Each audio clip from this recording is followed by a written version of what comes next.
भौतिकसृष्टयः तं नौमि परमात्मानं सच्चिदानन्दविग्रहं शङ्करं शङ्कराचार्यं केशवं बादरायणं सूत्रभाष्य कृतौ वन्दे भगवन्तौ पुनः पुनः।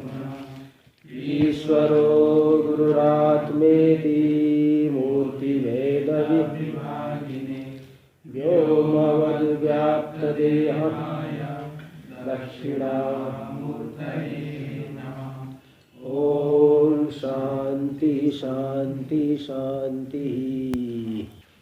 तो यहाँ पे ज्ञानगत प्रत्यक्षत्व का प्रयोजक बताया गया प्रमाण चैतन्य और विषय चैतन्य का अभेद हो जाना। तो जहाँ पे अयम घट ज्ञान हुआ, सामने घट है, तो जिस देश में घटावच्छिन्न चैतन्य है, अंतःकरण भी हमारा चक्षु के माध्यम से गया वहाँ पे, और उसी देश में अंतःकरण की वृत्ति बनी, तो वृत्त्योच्छिन्न चैतन्य विषयावच्छिन्न चैतन्य दोनों का भेद हो जाने की वजह से घट ज्ञान घट अंश में प्रत्यक्ष, घट विषय अंश में प्रत्यक्ष हुआ। घट विषय रूपी अंश को लेकर के घट ज्ञान प्रत्यक्ष हुआ, है ना। विषय जिस विषय किस विषय में प्रत्यक्ष है, घट विषय अंश में प्रत्यक्ष है। अब जैसे पर्वतो अनिमान अनुमिति होती है, तो पर्वत अंश में तो प्रत्यक्ष माना जाएगा, किंतु वाणी अंश में ज्ञान को प्रत्यक्ष नहीं बल्कि परोक्ष कहा जाएगा। यद्यपि नैयायिक लोग एक ही ज्ञान मानते हैं, लेकिन यहाँ कहेंगे नहीं, पर्वत अंश में प्रत्यक्ष, वाणी अंश में अनुमिति। तो ये बताया गया। देखिए आगे, और ये भी बता दिए कि जो वृत्ति और विषय दोनों चैतन्य की विभाजक होने पर भी जब दोनों एक देश में स्थित हो गए, तो दोनों के एक देशस्थत्व ही चैतन्य में अभेद का प्रयोजक हो गया। और जब अलग अलग देश में है तो परोक्ष ज्ञान फिर माना जाता है, इसलिए तब प्रत्यक्ष नहीं माना जाता ज्ञान को। इसलिए प्रत्यक्षत्व का प्रयोजक यही हो गया कि प्रमाण चैतन्य और विषय चैतन्य का अभेद होना। ज्ञानगत प्रत्यक्षत्व का प्रयोजक ये है। अब विषयगत का भी बताएंगे सब, और भी विस्तार से थोड़ी चर्चा करेंगे। देखिए, सुखाद्य अवच्छिन्न चैतन्य से तद्वृत्ति अवच्छिन्न चैतन्य से च नियमेन एक देश स्थितोपाधि द्वयावच्छिन्नत्वात् नियमेन अहम सुखी इत्यादि ज्ञान से प्रत्यक्षत्वम। देखिए, सुखाद्य अवच्छिन्न चैतन्य, आपके अंतःकरण में सुख हुआ और अथवा दुख हुआ, कभी पूछना पड़ता है क्या किसी से कि मुझे सुख हुआ है कि नहीं हुआ? कभी ऐसा आया हो जिंदगी में, शुरू से लेके याद कर लो जरा, कि कभी आपको सुख हुआ हो और पूछना पड़ा हो बगल वाले से कि मुझे सुख हो रहा है कि नहीं हो रहा है, अथवा दुख हो रहा है कि नहीं हो रहा है? तो भले दूसरे को हंस हंस के बताओ, अंदर ही रो रहे हो तो मालूम पड़ता है ना। ऐसा नहीं कि दूसरे के सामने कुछ थोड़ा मुंह अच्छा करके दिखा दिए और अंदर ही अंदर जलन हो रहा है, तो मालूम पड़ता है। ये सुख, कभी भी सुख और दुख अज्ञात नहीं होते। सुख होगा दुख होगा हमेशा ज्ञात रहता है। कारण ये है, प्रत्यक्ष हमेशा इनका होता है। कारण यह है कि विषय और वृत्ति दोनों एक ही जगह बनेंगे। सुख जो है किसका परिणाम है? अंतःकरण का परिणाम है, और वृत्ति भी वही बनेगी। यद्यपि सुख के साक्षात्कार के लिए अंतःकरण की वृत्ति तो नहीं मानेंगे, अविद्या वृत्ति मानी जाएगी, सुखाकार अविद्या वृत्ति। तो वहाँ फिर भी वृत्ति हुई, सुखाकार अविद्या वृत्ति और सुख रूपी जो अंतःकरण का परिणाम, दोनों नियमेन एक ही जगह पे होंगे। देखो ये करें, सुखाद्य अवच्छिन्न चैतन्य, सुखाद्य अवच्छिन्न चैतन्य कौन सा चैतन्य हो गया? विषय चैतन्य। और तद्वृत्ति अवच्छिन्न चैतन्य ये हो गया प्रमाण चैतन्य। ये तो नियमेन एक देश स्थितोपाधि द्वयावच्छिन्नत्वात्, एक ही देश में, है ना। अंतःकरण में हुआ, अंतःकरण में ही वो वृत्ति हुई और अंतःकरण में ही क्या हो रहा है? सुख हो रहा है। ठीक है, एक ही अंतःकरण रूपी दोष में दो उपाधि हो गई, सुख और सुखाकार वृत्ति। इसलिए तो नियमेन एक देश स्थितो, स्थित में इकार जो है छूटा हुआ होगा, लिख लेना। नियमेन एक देश स्थितोपाधि द्वयावच्छिन्नत्वात्, नियमित रूप से कभी भी सुख होगा तो जहाँ सुख होगा वहीं पे सुखाकार वृत्ति बनेगी। अंतःकरण में सुख हो रहा है और अंतःकरण में सुखाकार वृत्ति बनी। इसलिए नियमेन एक देश स्थित दो उपाधि से अवच्छिन्न होने की वजह से, कौन? चैतन्य। चैतन्य जो है दो उपाधि, उसकी जो दो उपाधि है विषय और वृत्ति, वो हमेशा एक ही जगह होगी। इसलिए कभी भी सुख का क्या होगा? प्रत्यक्ष ही होगा। सुख कभी पूछना नहीं पड़ेगा अथवा अनुमान नहीं करना पड़ेगा। दूसरे के सुख का हाँ आप अनुमान करोगे, दूसरा बड़ा खुश दिखाई पड़ रहा है तो अनुमान करोगे अरे ये बड़ा सुखी है, उसके जो है हाँ मुख विकासवत्वात्, हाँ मुख एकदम खिला हुआ है, बोले अयम सुखी विकसित मुखवत्वात्, अयम दुखी मलिन मुखवत्वात्, ऐसे अनुमान कर सकते हैं। लेकिन वो अनुमान कहीं कहीं जो है गलत भी हो सकता है। अब क्योंकि बिना वजह कई लोग दांत दिखा रहे हैं, बिना वजह भी दांत दिखाते हैं, लेकिन वो अंदर ही अंदर दुखी रहते हैं, है ना, ऐसा होता है। इसलिए दूसरे के सुख का तो भले अनुमान आदि करो, लेकिन अपना जो सुख होता है नियमित रूप से प्रत्यक्ष ही होता है। क्योंकि दोनों उपाधियां जो हुई ना, विषय और वृत्ति, ये नियमित रूप से एक देश में ही रहेंगी, अंतःकरण में ही होगी। इसलिए हमेशा सुख और दुख का क्या होता है? वो प्रत्यक्ष ज्ञान ही होता है। इसलिए ज्ञान से वही बता रहे, नियमेन अहम सुखी इत्यादि ज्ञान से प्रत्यक्षत्वम, अहम सुखी इत्यादि ज्ञान नियमित रूप से प्रत्यक्ष ही होता है। मैं सुखी, हाँ दूसरा कोई सुखी है तो भले आप अनुमान करो, अनुमान तो स्वरूप बता ही दिया, अयम सुखी विकसित मुखवत्वात्, अयम दुखी मलिन मुखवत्वात् इत्यादि अनुमानों के द्वारा दूसरे के सुख दुख का अनुमान हो जाता है। नन एवं स्ववृत्ति सुखादि स्मरणस्यापि, ज्ञानगत देखो लिखा क्या है, अयम सुखी इत्यादि ज्ञानस्य प्रत्यक्षत्वम। अब बता दो विशेष से कर ले लोगे, हाँ ज्ञान लिखा है ना, हाँ चलिए ऐसे ही लिखा रहेगा, आपको केवल षष्ठी का अन्वय करना, ठीक है ना। हाँ तो षष्ठी का निष्ठ कर दीजिए अर्थ, ज्ञान निष्ठ प्रत्यक्षत्व। चलिए देखिए आगे। तो फिर अब आप अगर ऐसा कह रहे हो कि वृत्त्यवच्छिन्न चैतन्य और विषयावच्छिन्न चैतन्य एक देश में स्थित है, वृत्ति और विषय एक देश में स्थित है, तब तो प्रत्यक्ष होगा। तब तो स्मरण भी, जब हम सुख का स्मरण कर रहे हैं, बोलते 2 साल पहले मैं बड़ा सुखी था, यहाँ आके दुखी हो गया, कोई कहता है, किसी को मन नहीं लगता, बोले भाई बड़ा सुखी था, यहाँ आके दुखी, बड़ा जो है रटवाते हैं यहाँ इस आश्रम में बहुत रटवाते हैं रटना पड़ता है। इससे अच्छा तो वही काशी ही ठीक था, कोई कुछ बोलता नहीं था, हाँ कहीं भी कमरे में अपना आके सो गए, कोई कुछ बोलता नहीं था, हाँ तो इसलिए मैं बड़ा दुखी, यहाँ तो मैं बड़ा दुखी हो गया हूँ, ऐसा भी कोई बोलते, कोई बोल भी सकता है, अथवा किसी भी प्रकार का दुख हो। तो 2 साल पहले का दुख अथवा 2 साल पहले का सुख, ऐसा स्मरण आता है कि नहीं? वो जो स्मरण आया, कहाँ पे वृत्ति कहाँ बनेगी? अंतःकरण में ही बनेगी, और विषय भी कहाँ रहता है? अंतःकरण में होगा। तो जो सुख का स्मरण ही अभी प्रत्यक्ष हो जाए, स्मरण को प्रत्यक्ष ज्ञान कहते हैं क्या? वो तो पूर्व चीजों का स्मरण। इसलिए हम जो प्रत्यक्ष का लक्षण कर रहे हैं, ज्ञानगत प्रत्यक्षत्व, तो वो सुख के स्मरण में भी आ रहा है, अति प्रसंग हो रहा है। देखो वही करे, ननु एवं स्ववृत्ति सुखादि स्मरण से आपकी स्ववृत्ति, स्वस्मिन वृत्तिर्यस्य सुखस्य तत्सुखम स्ववृत्ति, स्व में होने वाला सुख, स्व में जो सुख हुआ है पूर्व में अथवा दुख हुआ है, उसका हम स्मरण कर रहे हैं।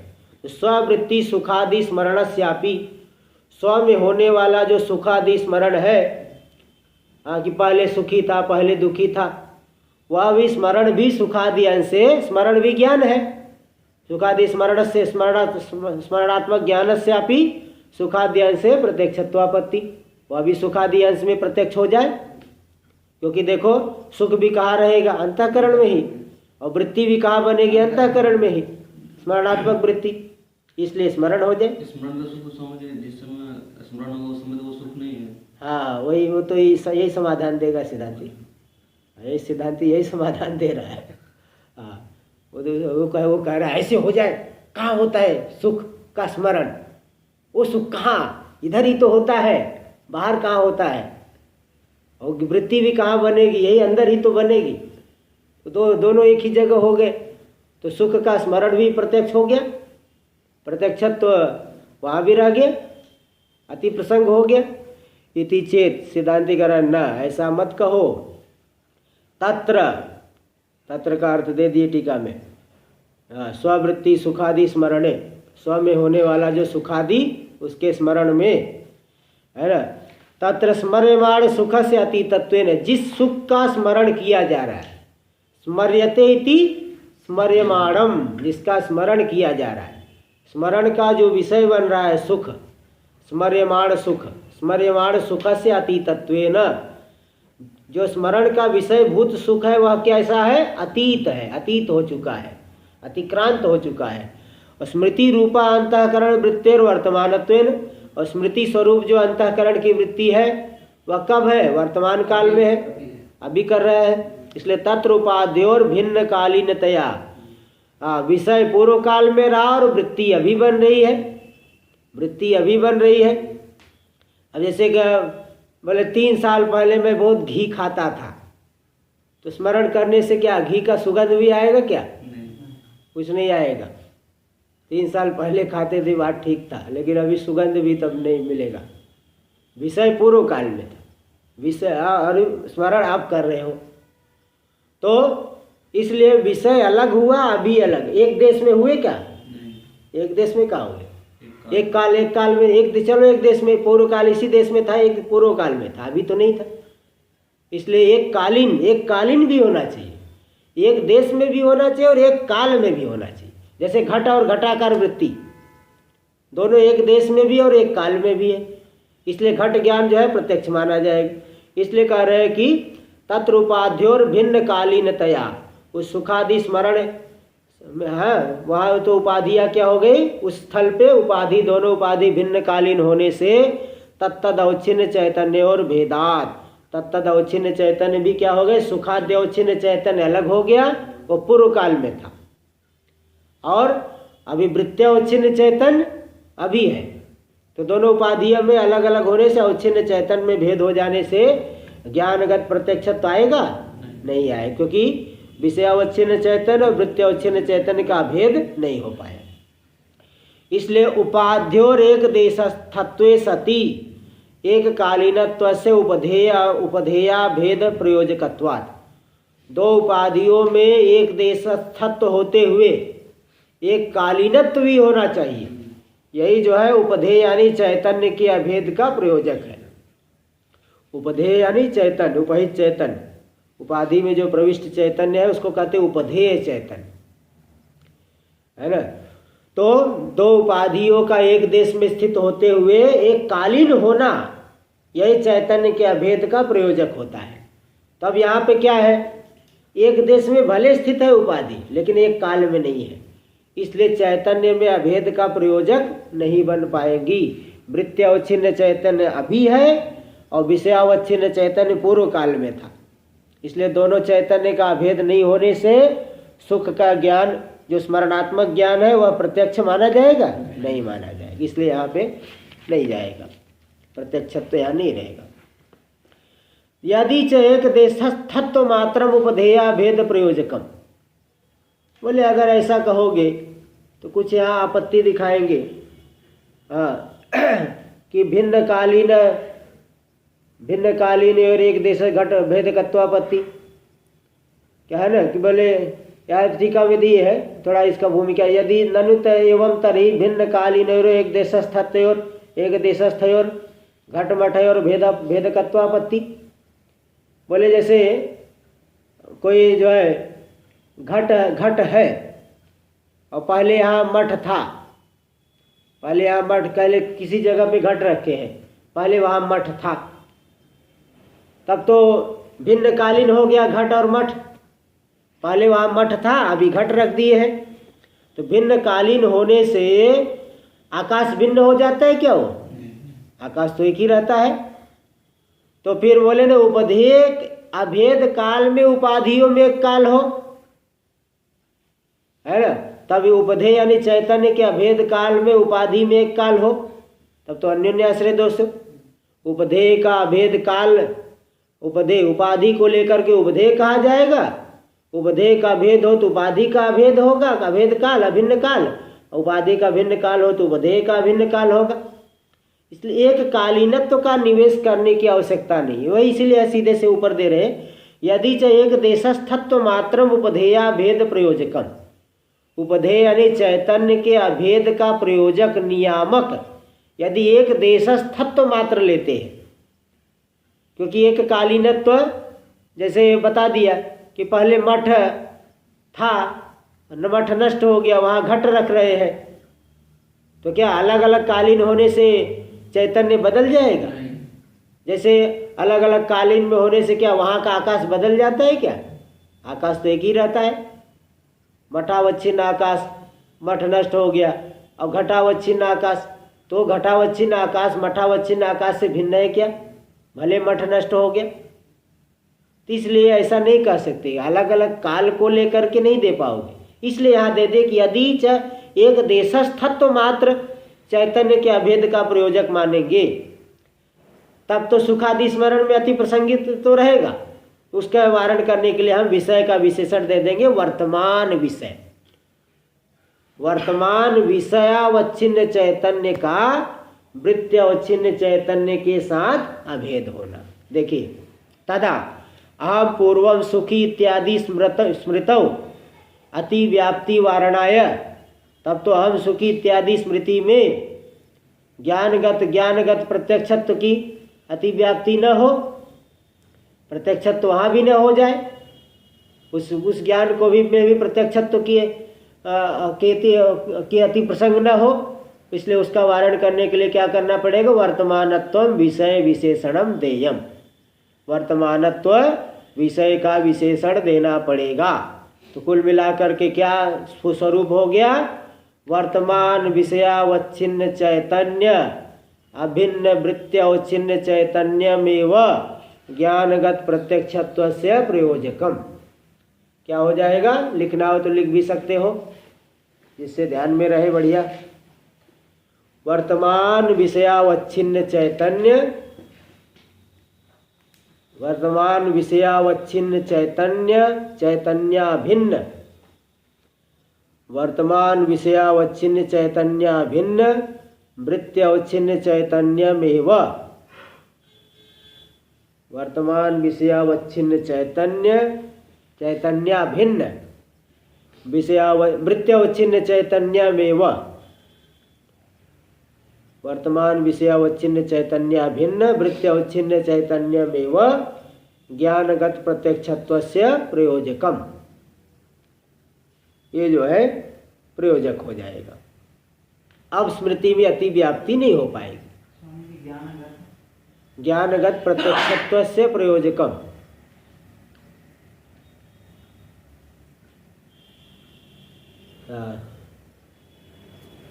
अब स्मृति में अति व्याप्ति नहीं है, क्योंकि स्मृति का जो विषय है वर्तमान विषय नहीं है, वो तो पूर्वकालीन विषय है। इसलिए वहाँ पे स्मृति ज्ञान में प्रत्यक्षत्व की आपत्ति अब नहीं है। नहीं एवं अपि, चलो बोले ठीक है, एवं अपि स्वकी धर्मा धर्मो वर्तमानव, जैसे मेरे में धर्मा धर्म है, ये वर्तमान है। यदा शब्दादिना ज्ञायते, शब्दादि का के द्वारा ज्ञान होता है धर्माधर्म का, है ना। शब्दादि को वर्तमान शब्दादि का यहाँ धर्म हाँ, अच्छा यहाँ तुष्यत दुर्जन न्याय से यहाँ स्वीकार किए, चलो कोई नहीं।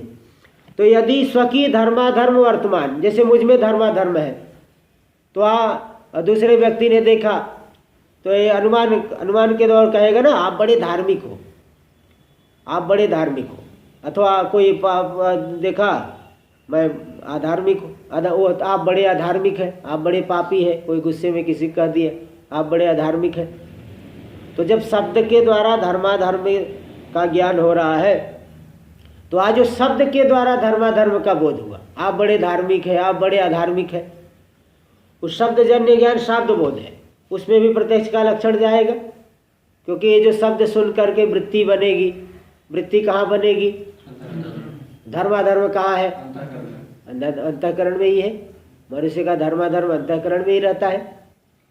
तो धर्माधर्म भी उसी जगह है, और जो धर्माकार वृत्ति बनेगी, आप बड़े धार्मिक है, आप बड़े अधार्मिक है, ऐसा किसी ने कह दिया, तो ये धर्माकार वृत्ति, अधर्माकार वृत्ति भी अंतःकरण में भी बनेगी और जो है धर्माधर्म भी वहीं पे है।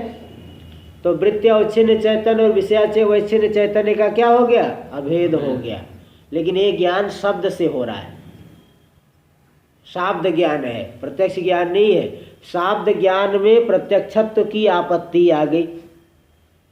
यहाँ भी अतिव्याप्ति हो रही है। शाब्द ज्ञान में प्रत्यक्ष का लक्षण कहा जा रहा है, शाब्द ज्ञान में जा रहा है, तो ये चलिए अतिव्याप्ति। न एवं अपनी स्वकीय धर्मा, स्वकीय नहीं हमारा जो है धर्माधर्म वर्तमान, वर्तमान धर्माधर्म, ये नहीं पूर्वकालीन नहीं, वर्तमान। अभी भाई अभी प्रसन्न है तो अभी धर्माधर्म है, सुख मिल रहा है। यदा शब्दादिना ज्ञायते तदा तादृश शाब्द ज्ञानादौ अतिव्याप्ति। कैसे अतिव्याप्ति होगी? देखिए स्वयं घटाधर है। तत्र, तत्र यानी शाब्द ज्ञान है। उस शाब्द ज्ञान में धर्माद्य अवच्छिन्न तद्वृत्ति अवच्छिन्न चैतन्य और एकत्वात्, धर्माद्य अवच्छिन्न चैतन्य और धर्माद्याकार वृत्ति अवच्छिन्न चैतन्य। धर्म अधर्म अलग अलग लीजिए। जैसे किसी में धर्म है, कह दिया आप बड़े धार्मिक हैं, तो धर्माकार वृत्ति अवच्छिन्न चैतन्य और धर्मावच्छिन्न चैतन्य दोनों एक जगह हो गए। इसी प्रकार कह दिया आप बड़े अधार्मिक हैं, तो अधर्मावच्छिन्न चैतन्य और अधर्माकार वृत्ति अवच्छिन्न चैतन्य दोनों एक जगह हो गए। तो धर्म का भी शाब्द ज्ञान, उसमें भी प्रत्यक्ष की आपत्ति, अतिव्याप्ति हो रही। इति चेत, तो सिद्धांति कह रहा नहीं, न योग्यत्वस्यापि विषय विशेषणत्वात्। हाँ, योग्यत्व भी विषय का विशेषण दे देंगे, ठीक है। इसलिए वहाँ पे जो वर्तमान लिखे ना उसके पहले योग्य भी लिख लेना पड़ेगा। तथा च कुल मिला के क्या हो जाएगा? योग्य वर्तमान विषयावच्छिन्न चैतन्य भिन्न वृत्त्यवच्छिन्न चैतन्यमेव ज्ञानगत प्रत्यक्षत्वस्य प्रयोजकम। योग्य होना चाहिए विषय। धर्म और अधर्म ये प्रत्यक्ष के योग्य है क्या? कई चीजें होने पर भी, अब जैसे खंबे में देखो इधर पिशाच है, वही बताया, लेकिन आपको दिखेगा क्या? नहीं दिखेगा। बहुत जगह होने पर भी ज्ञान हो रहा है। स्वकीय धर्माधर्म वर्तमान यदा शब्दादिना ज्ञायते, शब्द के द्वारा अनुमान करते हैं। समझे? शब्द के द्वारा जो ज्ञान होगा उसे शाब्द ज्ञान कहते हैं। अनुमान के आदि से अनुमान ले लो, अनुमान भी हो सकता है। जैसे कहते यह पुरुष बहुत धार्मिक है, तो अनुमान प्रमाण से क्या करता है? वो जो बोल रहा है हमको जो ज्ञान होगा, अनुमान वो कर रहा है, हमको जो बोल रहा है ना, अनुमान आप कर रहे हो, हमको बोल रहे हो ना। यहाँ क्या लिखा है? शब्दादिना, शब्द आदि से अनुमान ले लीजिए, वो नहीं मना कर रहे हैं। लेकिन जब शब्द कहेंगे के द्वारा कहेंगे शाब्द बोध हो रहा है, तत्र शाब्द बोधो शाब्द। इसी प्रकार वो, हाँ, ये तो अनुमान भी दे दिया, आदि शब्देन अनुमान को लेना। देखो आदि शब्द से स्वयं कर सकता है। तीसरी पंक्ति देखो टीका में, आदि शब्देन अहम सुकृत अदृष्टवान सुखित्वात्, अहम दुष्कृत अदृष्टवान। क्या है? शब्द अलग प्रमाण नहीं है क्या? जो आप ऐसा वो बता रहे हो, शब्द अलग प्रमाण नहीं है। शब्द अलग प्रमाण, अनुमान अलग प्रमाण है। आदि से अनुमान लेना, मैं खुद अनुमान, मैं बड़ा सुकृत अदृष्ट वाला हूँ। जैसे कोई बड़ा सुखी है, कोई बड़े महत्व मिल गया, सम्मान मिल गया, बोले भाई मेरा जो लगता है कोई बहुत बड़ा धर्म उदित हो गया है, बोलते हैं कि नहीं? अनुमान वहाँ हो जाएगा कि मैं सुकृत अदृष्ट वाला हूँ। क्यों? सुखित्वात्। अब दुष्कृत, भाई लगता है कोई पाप मैंने किया होगा, इसीलिए दुख मिल रहा है। तो हम दुष्कृत अदृष्टवान दुखित्वात्। आदि पद से लीजिए अनुमान। शब्द भी एक प्रमाण है, ऐसा थोड़ी एक शब्द से बोल दिया तो अनुमान हो रहा है, ठीक है। शब्द से शाब्द बोध होता है, अनुमान करने के लिए व्याप्ति ज्ञान चाहिए। चलो देखो, इसलिए दोनों आदि से उसको भी लीजिए अनुमान, लेकिन शब्द से शाब्द बोध होता है यहाँ बस। तो इसलिए हम वहाँ पे शाब्द बोध में अथवा अनुमिति बोध में प्रत्यक्ष का लक्षण न चले जाए, तो हम वहाँ विषय का एक विशेषण दे देंगे, योग्यत्वम। इसलिए योग्य वर्तमान विषयावच्छिन्न चैतन्य भिन्न, विषयावच्छिन्न चैतन्य भिन्न वृत्त्यवच्छिन्न चैतन्यमेव ज्ञानगत प्रत्यक्षत्वस्य प्रयोजकत्व वहाँ तो नहीं लेना। ज्ञानगत प्रत्यक्षत्वस्य प्रयोजकम, चैतन्यमेव प्रयोजकम। किम निष्ठ से? ज्ञान निष्ठ से, ज्ञानगत प्रत्यक्षत्व से। इसलिए योग्यत्वस्य अपि विषय विशेषणत्वात्, योग्यत्व को भी, अब योग्यता को भी विषय का विशेषण बनाया जाता है। तो सुख दुख जो है प्रत्यक्ष के योग्य नहीं है, प्रत्यक्ष के योग्य नहीं है। कई चीज, हाँ, सुख नहीं, सुख दुख तो प्रत्यक्ष, धर्माधर्म यहाँ चल रहा है ना। सुख दुख तो बता ही दिए, सुख दुख तो अनुभव में आता है। धर्माधर्म, धर्माधर्म प्रत्यक्ष के योग्य नहीं है। तो यहाँ पे जो है सुख दुख नहीं, धर्माधर्म। तो धर्माधर्म क्या है को प्रत्यक्ष के योग्य नहीं है, अनुमान होता है उनका, प्रत्यक्ष के योग्य नहीं है। इसलिए योग्य दे देने से हम जो धर्म का ज्ञान, अधर्म का ज्ञान, यहाँ पे अतिव्याप्ति नहीं होगी, क्योंकि विषय योग्य नहीं है। विषय योग्य नहीं होने से प्रत्यक्षत्व के प्रयोजक को वहाँ नहीं घटा पाओगे। हाँ, अंतःकरण धर्मत्वा विशेषेपि किंचित अयोग्यम किंचित योग्यम। एक किंचित अयोग्यम छूट गया है, वो लिख लेना, आप में होगा जी। हाँ, इसलिए अंतःकरण धर्मत्वा विशेषेपि किंचित, आप लिख चुके हैं क्या पहले? लिखे, हाँ ठीक है। तो किंचित अयोग्यम, किंचित अयोग्यम लिख लेना। इस सुबोधनी वाली पुस्तक में हाँ किंचित अयोग्यम लिखना है। आपकी भी सुबोधनी है कि दुर्बोधनी है?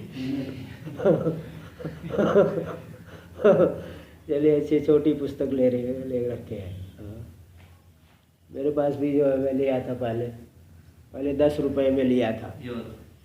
नहीं, वो एक दूसरी पुस्तक काशी से मंगाया था, तो उसमें बहुत पुरानी वाली थी, तो 10 रुपये में भेजा था, ओंकारेश्वर में। तो 10 रुपये में पुस्तक आई थी, वो 2006-07 में आया होगा। चलिए देखिए, तो अंतःकरण धर्मत्वा विशेषेपि किंचित अयोग्यम किंचित योग्यम। अंतःकरण के बोले भाई, अंतःकरण का धर्म सुख भी है, अंतःकरण का धर्म भी है। तो सुख तो योग्य हुआ, धर्म अयोग्य कैसे हो गया? हाँ, बोलो क्या कैसे हो गया? भाई एक ही कैलाश आश्रम में रह रहे हैं, कोई विद्वान हो गया, कोई मूर्ख बन के क्यों घूम रहा है? ये बताओ, कोई तो विद्वान हो गया, कोई मूर्ख बन के क्यों घूम रहा है? तो फल बल कल्प्य स्वभाव है ना। अंतःकरण धर्मत्वा विशेषेपि, फल के द्वारा, जैसे गंगा जी फल दे रहे तो लोग पूजा कर रहे हैं, और जहाँ फल नहीं मिल रहा है पूजा नहीं होगा। किसी मंदिर में खूब भीड़ लगी है, कोई बगल में मक्खी मार रहा है, मंदिर में कुछ नहीं, कोई नहीं जा रहा है वहाँ, ठीक है। तो इसलिए तो ये तो भाई फल मिल रहा है, तो उसके अनुसार स्वभाव कल्पना करनी पड़ेगी ना। धर्म का अनुभव हो रहा है, मतलब सुख का अनुभव हो रहा है, धर्म का पता ही नहीं चलता। हाँ, कि भाई मालूम, इसलिए तो लोग जाते हैं थोड़ा आप जरा ज्योतिषी से हाथ दिखवाने कि महाराज बता दो क्या आगे हाल है। हाँ, तो मालूम नहीं पड़ता है ना, तो अनुभव में आ रहा है ना। अंतःकरण धर्मत्वा विशेषेपि, धर्म भी अंतःकरण का ही धर्म है, और सुख भी सुख दुख, धर्माधर्म भी और सुख दुख अंतःकरण के ही धर्म है। तो समान होने पर भी किंचित योग्यम किंचित अयोग्य, कोई अयोग्य के पहले किंचित अयोग्यम किंचित योग्यम, कोई अयोग्य है कोई योग्य है। इसमें किसे जो है शरण, किसे मानेंगे प्रमाण? बोले फल बल कल्प स्वभाव ही। फल बल, फल के द्वारा देखो सुख का अनुभव होता है, इसलिए सुख को जो है हम प्रत्यक्ष के योग्य मानेंगे, क्योंकि फल बल, फल मिल रहा है ना, अनुभव हो रहा है। और धर्माधर्म होने पर भी अनुभव में नहीं आता। कोई आदमी एकाएक जो है बहुत बड़ा हो जाता है, तो मालूम नहीं रहता उसको, इतना धार्मिक हो के बड़ा हो जाऊंगा, बहुत बड़ा वो, जैसे प्रधानमंत्री जी के नाम है, चाय बेचने वाले बोल रहे लोग, तो उनको थोड़ी पहले पता था कि मैं भारत देश का प्रधानमंत्री बन जाऊँ। तो ऐसा मतलब यही है कि वो फल बल कल्प स्वभाव, तो धर्माधर्म का मतलब योग्य नहीं है प्रत्यक्ष के योग, प्रत्यक्ष नहीं कर सकते। कोई जान नहीं सकता किसके अंदर पुण्य है कि पाप है, आगे क्या सुखी होगा कि दुखी होगा, ये कोई बता नहीं सकता। इसलिए फल बल कल्प ही स्वभाव ही शरण है। फल बल के द्वारा कल्पनीय स्वभाव ही यही मालूम पड़ रहा है कि कोई प्रत्यक्ष योग्य है कि नहीं है। फल को देख करके दिखने वाला स्वभाव, कि धर्म जो है स्वाभाविक रूप से प्रत्यक्ष के अयोग्य है, प्रत्यक्ष योग्यता नहीं है। और और जो है सुख आदि में प्रत्यक्ष की योग्यता है, क्योंकि उसका हमेशा अनुभव होता है। तो फल को देख करके जो कल्पित हो रहा है स्वभाव, वही किसी के योग्य होने और अथवा अयोग्य होने में क्या है, शरण है। उसी को जो है प्रमाण रूप से लिया जाएगा, वही जो है वही हमारा शरण बनेगा, उसके निर्धारण में नियामक होगा। अन्यथा नहीं तो क्या होगा, आप हमारे ऊपर आक्षेप कर रहे हो, नैयायिक आक्षेप कर रहा है, तो हम भी आपसे पूछ सकते हैं न्याय मते भी। जैसे वेदांत में धर्माधर्म और सुख दुख आदि को अंतःकरण का धर्म माना गया, न्याय मत में वो लोग अंतःकरण की जगह किसका धर्म मानते हैं, आत्मा का धर्म मानते हैं। अन्यथा न्याय मते भी आत्मधर्मत्वा विशेषात, न्याय मत में भी तो देखो आत्मा का ही धर्म है सुख दुख, और आत्मा का ही धर्म है धर्माधर्म। तो सुख दुख का प्रत्यक्ष क्यों होता है, धर्माधर्म का प्रत्यक्ष क्यों नहीं होता है? ऐसा हम जब आपसे पूछेंगे आप भी यही उत्तर दोगे, फल बल के द्वारा कल्पनीय स्वभाव अनुभव में आ रहा है, तो इसलिए वह प्रत्यक्ष के योग्य माना जाएगा सुख दुख को। धर्माधर्म का अनुभव नहीं हो रहा है, इसलिए उसे प्रत्यक्ष के योग्य नहीं माना जाएगा। अन्यथा न्याय मते भी आत्मधर्मत्वा विशेषात सुखादिवत धर्मादेरपि प्रत्यक्षत्वापत्तिर दुर्वारा। सुखादि के समान अब एक ही आत्मा में रह रहा, धर्मादि के अभी प्रत्यक्षत्व की आपत्ति रहेगी, उसका वारण नहीं कर पाओगे। इसलिए वो कुछ कोई योग्य है कोई अयोग्य है, फल को देख करके मालूम पड़ता है। इसलिए धर्माधर्म में योग्यता नहीं होने की वजह से धर्माधर्म के ज्ञान में प्रत्यक्ष का लक्षण नहीं जाएगा, इसलिए उसमें प्रत्यक्षत्वापत्ति नहीं है। आगे देखिए, न चैवमपि वर्तमानता दशायाम त्वं सुखी इत्यादि वाक्य जन्य ज्ञान से प्रत्यक्षता स्यात्। बोले ठीक है, एक दूसरी जगह तो हो रहा है, चलो ठीक है, बहुत जगह आपने दोष को हटा लिया, लेकिन एक जगह मेरे को दिख रहा है कि अति व्याप्ति होगी इस लक्षण की। बोले क्या? जैसे आप अभी बड़े सुखी हैं, ठीक है, अभी जैसे कि एक समय अभी आप बड़े सुखी हैं और हमने आपको बताया अरे आप बड़े सुखी हैं, ते जो मैंने आपसे बोला, आपको ज्ञान कौन सा ज्ञान होगा? शब्द ज्ञान। शब्द से हमने बताया, शब्द से बोला ना आप बड़े सुखी हैं, तो शब्द को सुन करके जो ज्ञान हुआ इसे क्या ज्ञान, कौन सा ज्ञान कहेंगे? शब्द ज्ञान, कि मैं बड़ा सुखी हूँ, ऐसा शब्द बोध हुआ। तो इस शब्द ज्ञान में प्रत्यक्ष के लक्षण की अति व्याप्ति होगी, क्योंकि शब्द सुन करके जो वृत्ति बनेगी, कहाँ बनेगी वृत्ति? अंतःकरण में। और सुख कहाँ है? अंतःकरण में ही है। तो ये जो है वृत्त्यावच्छिन्न चैतन्य और विषयावच्छिन्न चैतन्य दोनों का क्या हो गया? अभेद हो गया। जहाँ जब वृत्ति बनी और विषय है वहीं पे, तो तदवच्छिन्न तत्तदवच्छिन्न चैतन्य भी उसी जगह हो गया, दोनों का भेद हो गया। तो प्रत्यक्ष का लक्षण चले गया क्या? शाब्द बोध में। यही करें, न चैवम अपि वर्तमानता दशायाम, ऐसा होने पर भी वर्तमानता दशायाम, जिस काल में सुख वर्तमान है उस वर्तमानता दशा में ही त्वं सुखी इत्यादि वाक्य जन्य ज्ञान से प्रत्यक्षता स्यात्। तुम बड़े सुखी हो अथवा तुम बड़े दुखी हो, इस वाक्य से जन्य ज्ञान की प्रत्यक्षता हो जाए, क्योंकि सुखाकार वृत्त्यावच्छिन्न चैतन्य और सुखावच्छिन्न चैतन्य ये दोनों एक देश में रह गए। इति पूर्व पक्षी ने कहा, सिद्धांति कह रहा है न च वाच्यम, ऐसा मत कहो, इष्टत्वात्, ये तो इष्टापत्ति है। जिस काल में सुख वर्तमान है उस काल में शब्द से जो जन्य ज्ञान है वह भी प्रत्यक्ष ही माना जाएगा। क्यों? क्योंकि देखिए, यद्यपि शब्द का स्वभाव है परोक्ष ज्ञान की उत्पत्ति करना, शब्द से हमेशा प्रायः करके, हमेशा तो नहीं प्रायः करके, क्योंकि उसका स्वभाव है कि शब्द से परोक्ष ज्ञान होता है, प्रत्यक्ष ज्ञान नहीं होता। लेकिन वही शब्द अगर विषय अत्यंत सन्निकृष्ट है तो शब्द से क्या होगा? प्रत्यक्ष ज्ञान। शब्द से क्या माना जाए? जैसे ब्रह्म का ज्ञान है, ये प्रत्यक्ष ज्ञान माना जाता है। ब्रह्म का ज्ञान प्रत्यक्ष, शाब्द बोध तो है लेकिन वो प्रत्यक्ष माना जाता है, कारण कि हमारा ही स्वरूप है। इसी प्रकार दसमस्तमसि, तुम 10वें हो। 9 आदमी जो है घूम है ना, 9 आदमी शहर गांव से गए शहर में, अब उसमें नदी बड़ी है, तब एक जो है एक उस पार निकले, थोड़ा दूर दूर निकले तो गिनने लगे 1 2 3 4 5 6 7 8 9, अपने आप को गिन ही नहीं रहा है, ऐसे सभी लोग गिने। तो सभी लोग बैठ के, वो मूर्ख थे और रोने लग गए। एक हमारा एक आदमी डूब गया। बाद में एक पंडित जी आके बोले, अरे तो ये तो 10 दिख रहे, पागल जैसे दिख रहे। बोले तुम लोग हो 10 लोग। बोले कहाँ है, तो कहाँ है, बताओ ना, दिखाओ कहाँ है वो। फिर वो गिने 1 2 3 4 5 6 7 8 9, उसके सिर पे डंडा मारे 10। ऐसे सबको गिना के एक एक डंडा मारे, तब सबको मालूम पड़ गया। तो 10मस्त्वमसि, 10वें तुम हो। ये जो शब्द से जन्य ज्ञान हुआ, ये कौन सा ज्ञान है? प्रत्यक्ष। इसलिए शब्द से होने पर भी विषय सन्निकृष्ट है ना। जहाँ पे विषय सन्निकृष्ट होता है, शब्द से भी प्रत्यक्ष ज्ञान होता है। विषय अत्यंत सन्निकृष्ट हो तो शब्द से भी प्रत्यक्ष ज्ञान होता है। हाँ, विषय दूर है तो शब्द का तो स्वभाव ही परोक्ष ज्ञान उत्पन्न करेगा। देखिए, इष्टत्वात्, इष्टापत्ति, शब्द से भी वह ज्ञान प्रत्यक्ष ही होगा। इष्टापत्ति क्यों? 10मस्त्वमसि इत्यादि सन्निकृष्ट विषय, 10वें तुम ही हो।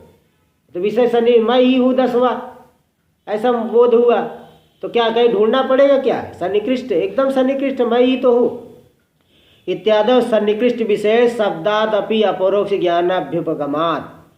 तो सन्निकृष्ट विषय में शब्द से भी अपरोक्ष ज्ञान माना गया है। यद्यपि शब्द का स्वभाव है परोक्ष ज्ञान की उत्पत्ति करता है, लेकिन जहाँ विषय सन्निकृष्ट है वहाँ शब्द से भी प्रत्यक्ष ज्ञान अपरोक्ष ज्ञान ही माना जाता है।